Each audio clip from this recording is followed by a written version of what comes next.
Hello and welcome to this Relay Library tutorial. Today we're going to be talking a little bit about scholarly and non-scholarly sources, how to recognize them, and when you want to use what type of source. We often get questions about how to find scholarly sources or how to know whether a source is scholarly or not. If you're searching using the Relay Library search bar, there's a quick and easy way to filter out your options so you're looking at scholarly articles. You can just select the Scholarly and Peer Review filter on the sidebar. You can also look for the peer review icon here. This will tell you whether the journal is a peer-reviewed journal. Keep in mind, however, that this doesn't necessarily guarantee that the article itself is a peer-reviewed article. Articles, like opinion pieces or commentary, can still be published in a peer-reviewed journal, but might not themselves be peer-reviewed articles. When you're using search engines like Google or Google Scholar, however, there aren't easy filters for determining whether or not a source is scholarly or peer-reviewed. So, how do you know what type of source you're looking at? Most sources that you'll be looking at can be categorized into three very broad categories. The first and probably most common category is going to be your popular sources. Now, this is an extremely broad category, and it includes popular magazines like Vogue or Ebony, but also general interest magazines like Time Magazine or National Geographic, and newspapers like the New York Times or the Chicago Tribune. Typically, articles are going to be written by a journalist or a staff writer with the purpose of informing the general public, or sometimes with the purpose of selling or advertising something. And so as such, the reliability of the information can vary. These articles are typically written using informal language, so they don't assume any prior knowledge on the subject, since it's geared towards a general public.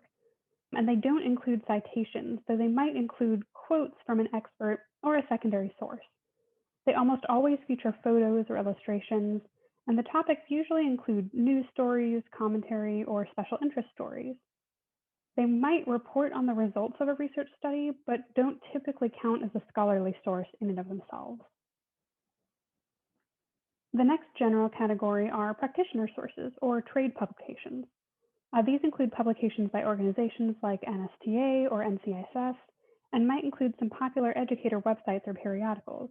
So examples, as you can see, include The Science Teacher, Young Children, or Education Week. Articles are typically written by practitioners in the field. So in this case, they might be written by teachers, school leaders, or scholars, and are addressed to other practitioners. And so as such, articles might still be somewhat informal, but they assume some familiarity with the field, and they're more likely to include some jargon or other technical language specific to the field of education.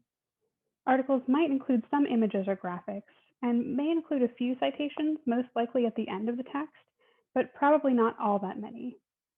These publications are typically intended to inform educators in the field, and they might touch on current trends and practices, offer advice, or discuss the results of research studies and their impact on the field of education. Some practitioner journals are peer-reviewed, but not all of them are.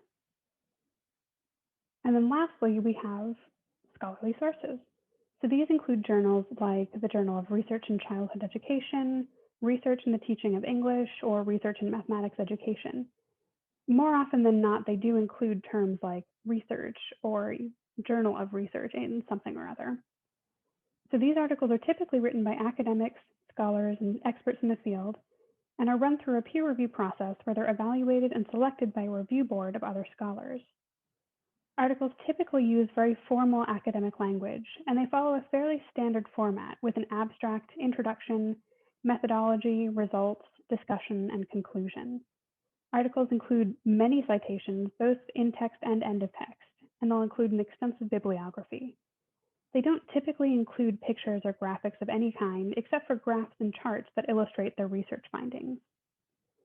So these articles will usually include original research papers, in-depth analyses of topics, reviews of other research in the field, and occasionally some commentary or opinion pieces. So how will you know if you want to use a popular practitioner or scholarly source? The answer generally is just going to be, it depends. The source that you will want to use depends on what you're looking for and what you're doing with that information. Generally speaking, if you're looking for classroom or curricular resources, best practices, practical strategies and advice, or news or current events, either in general or in the education world, you'll probably be more successful if you're browsing popular or practitioner resources.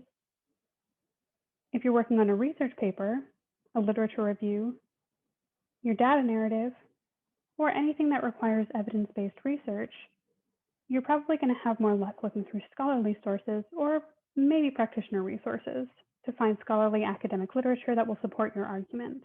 You might be able to use resources in a practitioner journal, but as a general rule, you shouldn't be citing popular sources for these. If you find a popular or a practitioner article that's talking about a new research study or includes quotes from a researcher, try to find the original source or look up the name of the researcher to find the research paper that this article is based on. For more resources and information on the research process, you can check out our research libguide at relay.libguides.com/research. Or, as always, you can email us with any questions at library@relay.edu. Thanks for watching.